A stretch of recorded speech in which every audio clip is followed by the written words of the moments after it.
At exactly 5 o'clock in the morning, loud knocking suddenly pulled me out of sleep. First I thought I was dreaming. The town of Bay was always quiet at that hour. The sky was still dark, and the ocean wind softly moved through the palm trees outside my small house. Nobody ever knocked on doors that early. But the knocking came again. Louder this time. Confused and half asleep, I got out of bed and walked to the door. My heart was already beating faster because something about the moment felt strange. When I opened the door, I was shocked to see my elderly neighbor Moses Bwalya standing there. Moses had lived next door for years. He was a quiet man who mostly kept to himself, watering his plants every morning and sitting on his small porch in the evenings. But that morning something about him looked different. His face was serious, more serious than I had ever seen before. Before I could even ask what was wrong, he looked straight at me and said in a calm but firm voice, "Don't go to work today." For a second I thought he was joking. I let out a small nervous laugh. "Moses, I have a shift today," I said. "If I miss work, my boss might fire me." I worked at a textile warehouse in Nandala Port, about 40 minutes away. The job was exhausting, but I needed it to survive. Missing a shift was not something anyone there could afford. But Moses didn't smile. He didn't explain. He just shook his head slowly. "Trust me," he said quietly. "Just stay home today." The strange thing was, the way he said it didn't sound like advice. It sounded like a warning. I stood there in silence, confused and unsure what to do.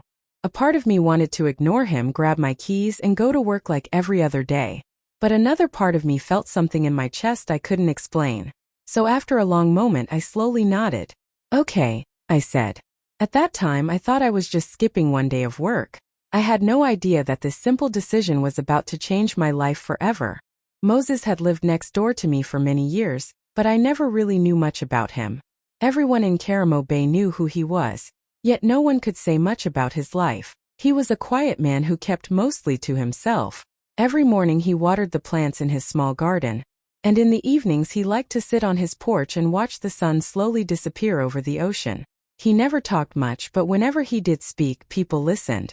That morning, after telling me not to go to work, he didn't stay long. I tried to ask him what was going on.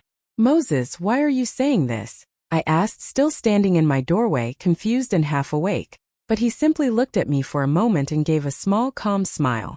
"Some things reveal themselves with time," he said quietly. Then he turned around and slowly walked back to his house, leaving me standing there with more questions than answers. I closed the door and sat on the edge of my bed, staring at the wall. My shift at the textile warehouse in Nandala Port was supposed to start soon. Normally by that time I would already be getting ready to leave. I picked up my phone and checked the time again. 5:20 a.m.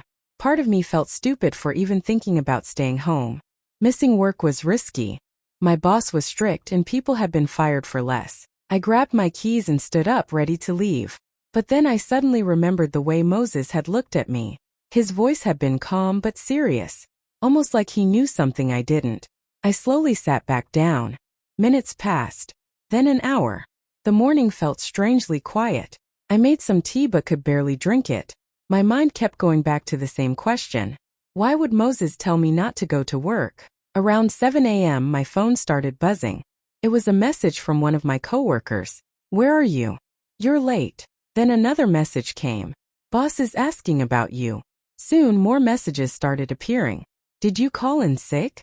Are you coming or not?" Every message made my heart beat faster. I felt nervous just reading them. I even stood up again and grabbed my jacket, thinking maybe I should still go. Maybe I could arrive late and explain something. But just as I reached for the door, I stopped. For some reason, Moses's words echoed in my head again. "Trust me." I didn't know why, but something about his calm voice made me hesitate. So I slowly put my keys back on the table. And without realizing it, that small decision was quietly leading me toward something I never could have imagined. The morning passed slowly, and the strange feeling in my chest never really went away. I tried to distract myself by cleaning the house and making breakfast, but my mind kept going back to the same thing, work. Normally by that time I would already be at the textile warehouse in Nandala Port, lifting heavy boxes and preparing shipments with the rest of the workers. Instead I was sitting at home, staring at my phone and wondering if I had just made the biggest mistake of my life. Around noon, everything suddenly changed. The quiet streets of Karamo Bay were suddenly filled with the loud sound of sirens. One after another, police vehicles rushed past the main road near my house. I stood up and walked to the window, confused. What's going on? I whispered to myself. Before I could think more about it, my phone started vibrating in my hand. Then it rang again. And again. Messages started flooding my screen so fast that I could barely read them. At first I thought maybe something had happened at the warehouse. Maybe there had been an accident or a fire. But when I finally opened one of the messages from my coworker, my heart nearly stopped. Bro, the warehouse is full of police. Another message came right after it. They raided the whole place. Then another. They're arresting the bosses. My hands started shaking as I quickly opened the news on my phone. Within seconds, the headline appeared on the screen. Investigators had suddenly raided the textile warehouse where I worked. The company owners were being arrested for massive financial crimes, illegal labor contracts, and tax fraud that had been hidden for years. According to the report, authorities had been secretly investigating the company for months. That morning they finally moved in. The entire warehouse had been surrounded by police. Every worker who was inside the building was being questioned by investigators. I stared at the screen, completely frozen. My coworkers were sending voice messages now. I could hear the panic in their voices. They're asking everyone questions. They took the managers away in handcuffs. No one is allowed to leave. My heart started beating faster and faster as I imagined the scene. The warehouse, the offices, the loading area where I normally worked. If I had gone to work that morning like usual, I would have been standing there with everyone else when the police arrived. I slowly lowered the phone and sat down. At that moment, a cold realization ran through my body. The only reason I wasn't there was because of a quiet knock on my door at 5 in the morning.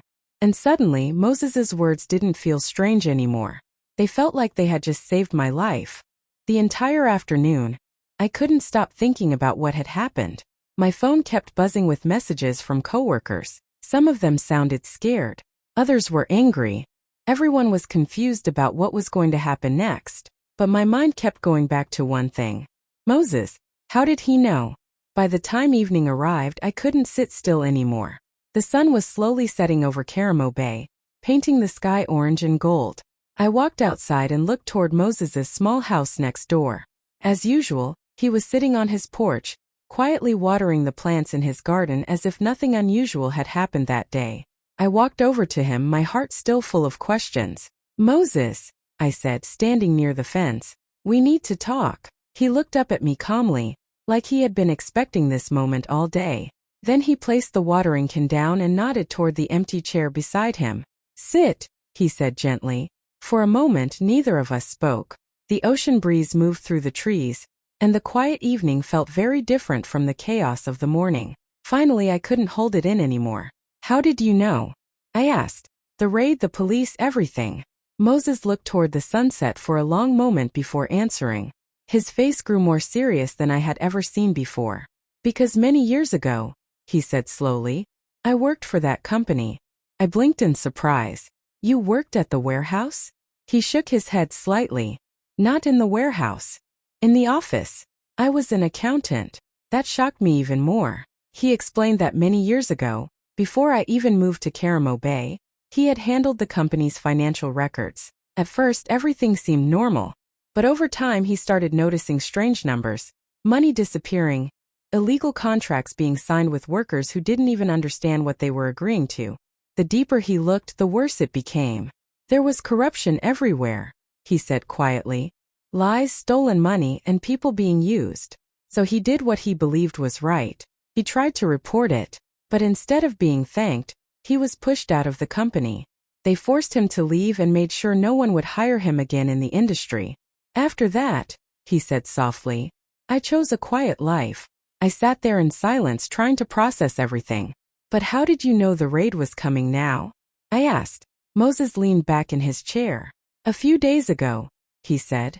An old contact told me that investigators had finally finished building their case. They were preparing a major operation. My heart skipped. So you warned me. Moses looked at me and smiled gently. No, he said. I warned only one person. Why me? I asked. For a moment he didn't answer.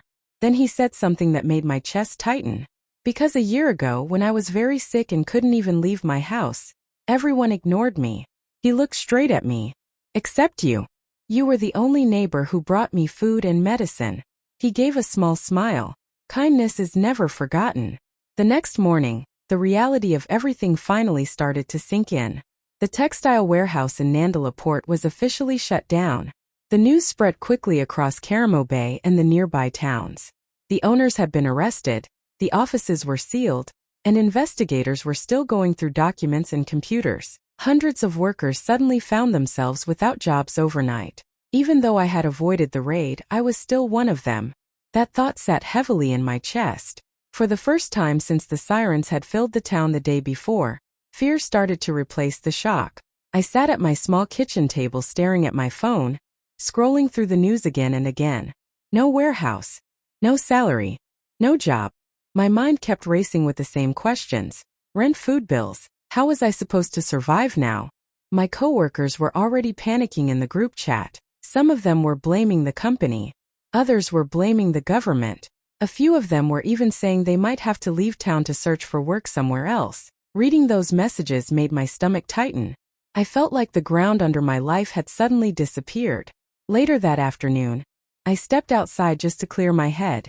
The streets of Karamo Bay felt different. People were standing in small groups talking about the raid, shaking their heads in disbelief.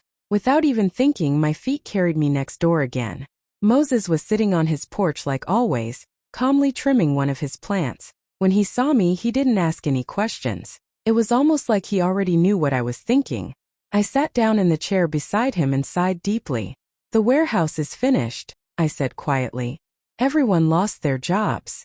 Moses nodded slowly, but he didn't look surprised. For a few seconds, neither of us spoke. Then I finally said the thing that had been sitting heavy on my heart. I don't know what I'm going to do now. The words felt embarrassing to say out loud. I hated sounding so lost. But Moses simply leaned back in his chair and looked at me carefully. You think that job was your only future? He said calmly. I didn't answer because deep down, that was exactly what I believed. That warehouse had been my whole plan. It wasn't a great job, but it paid the bills. I had always thought I would just keep working there for years. But then Moses said something that completely surprised me. You're smarter than that place ever allowed you to be. I looked at him confused. What do you mean? I asked. He smiled slightly like someone who could see something I couldn't. That warehouse kept you busy, he said. Busy enough that you never had time to see what you're actually capable of. I stared at him, unsure whether to believe those words. But for the first time since the raid, a small feeling of possibility quietly appeared in my mind. A few days passed after the warehouse shut down, and life in Karamo Bay slowly started returning to normal. But for me, everything still felt uncertain. Every morning I woke up with the same heavy feeling in my chest, wondering what I was supposed to do next.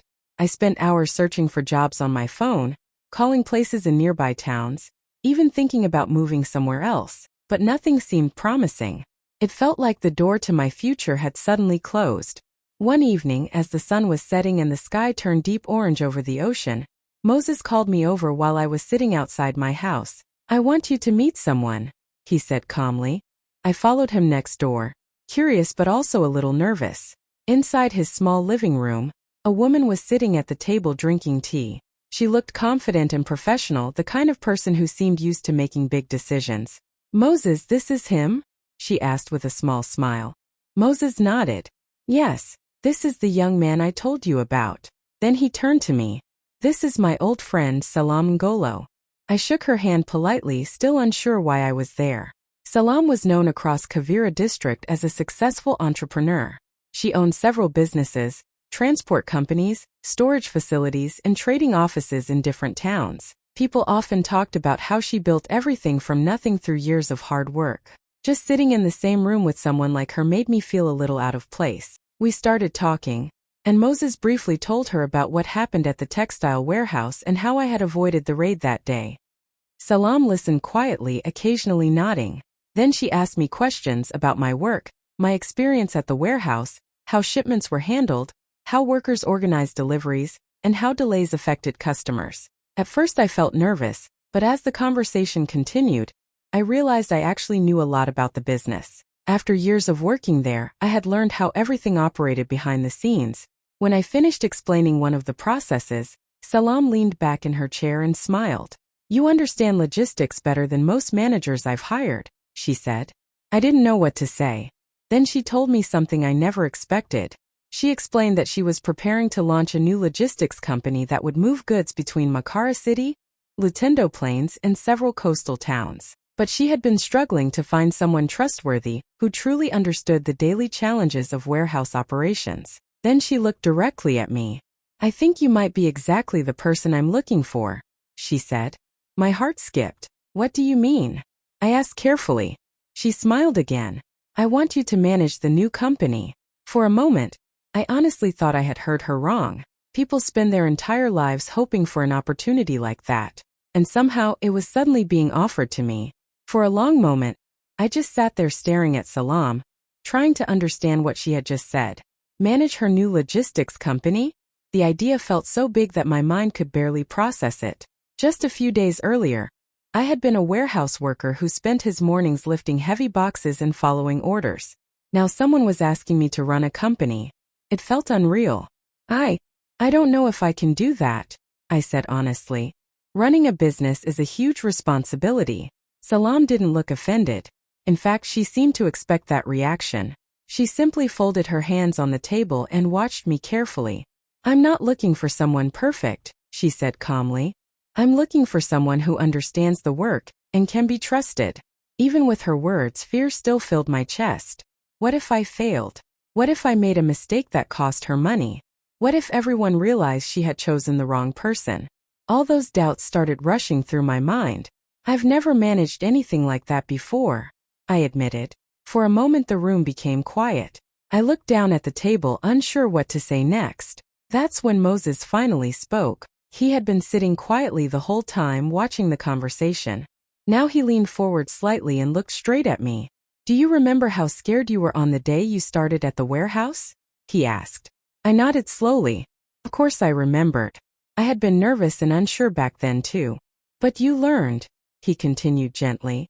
"You worked hard, and you became good at it." Then he said something that I knew I would remember for the rest of my life. "Sometimes the worst day of your life," Moses said softly, "is just the door opening to your best one." His words stayed in the air for a moment. I thought about the raid, the sirens, the panic I felt when the warehouse closed. At that time it felt like my life was falling apart. But if that hadn't happened, I never would have been sitting there at that moment. Slowly, I took a deep breath and looked at Salam again. The fear was still there, but something else had appeared too, hope. Maybe Moses was right. Maybe that terrible morning was actually the beginning of something new. So I finally nodded. "All right," I said quietly but firmly. "I'll do it." Salam smiled immediately, like she had already believed I would say yes. In that simple moment, my life quietly changed direction again. And this time it was toward a future I had never even imagined. The first few weeks were the hardest. When I officially started managing Salam's new logistics company, I felt nervous almost every day.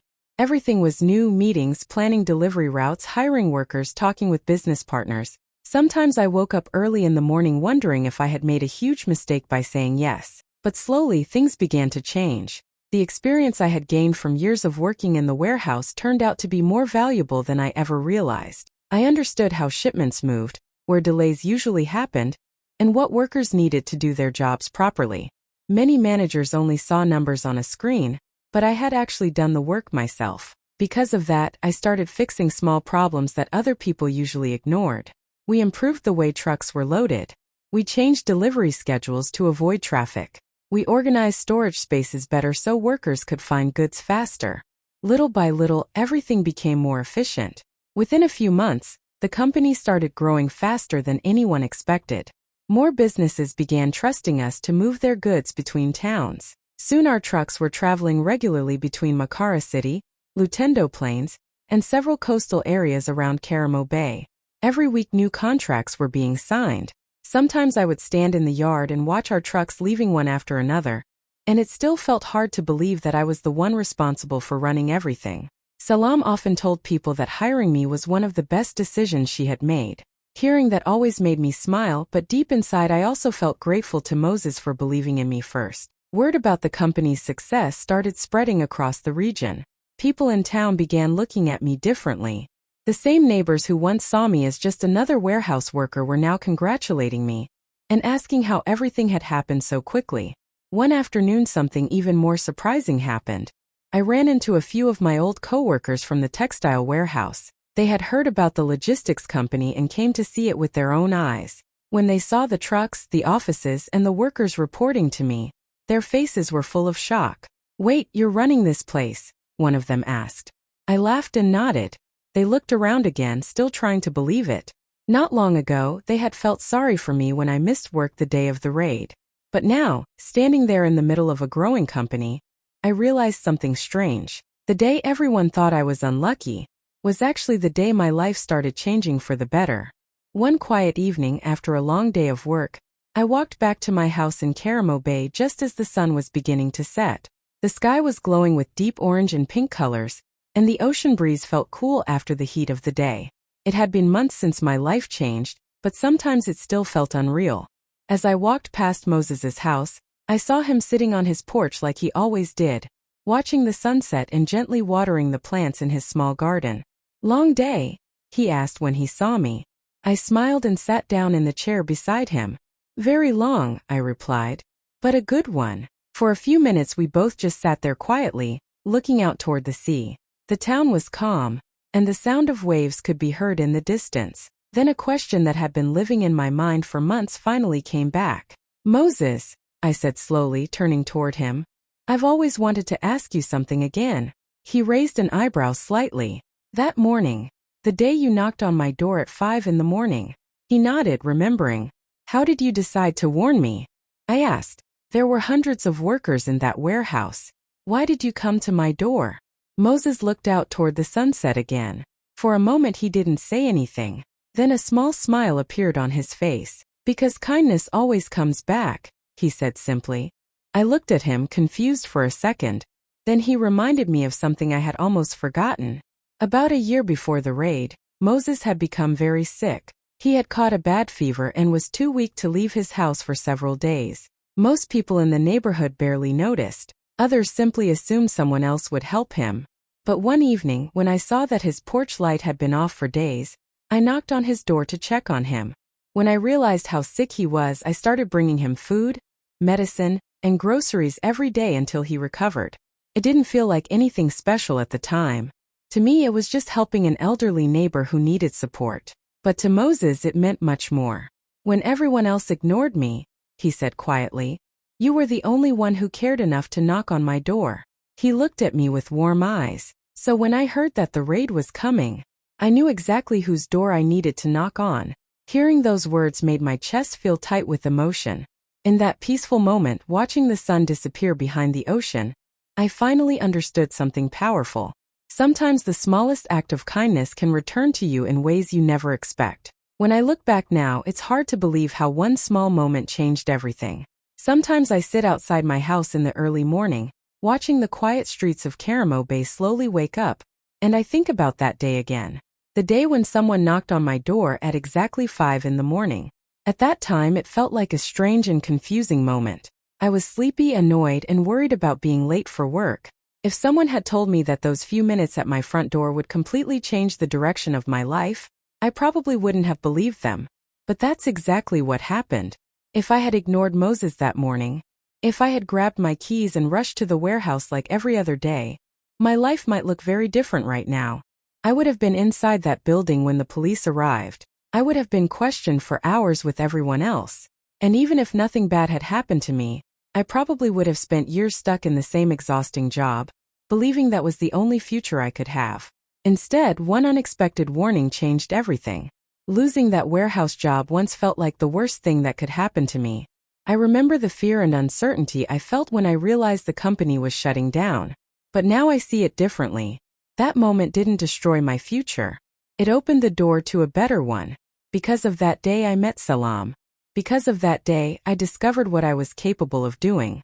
And because of that day, I found a new purpose that I never even imagined for myself. Now the logistics company continues to grow. And every time I see our trucks leaving for another town, I feel proud of the journey that brought me here. But the most important reminder of that journey is right next door. Every morning, just like always, Moses walks into his garden and starts watering his plants. The same quiet man who once knocked on my door before sunrise. Whenever I see him standing there, I remember the moment that changed my life forever. 5 simple words. Don't go to work today.